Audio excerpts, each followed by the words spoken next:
anatiny saiko indraindray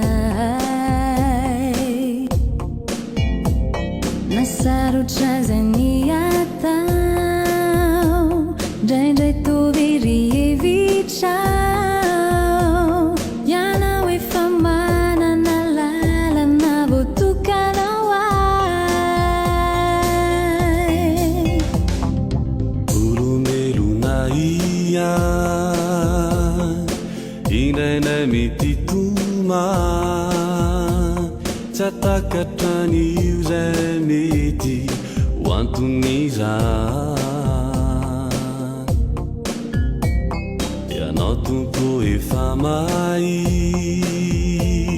ny takona sy zay tsy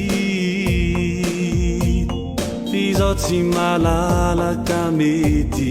isalasana nao maloka mangina nao feno fifalime ekeko toko ezay hitondranao ay tsy amezantsiny anao raha tsy mety zay atao tompo eke ny fitondranao fa tsara anao marina ny fitondranao sy ny fandaminanao fizahono kely finona ka manay namandalo aizina nitantanay ny tananao atratsilay mazava voatokanao ay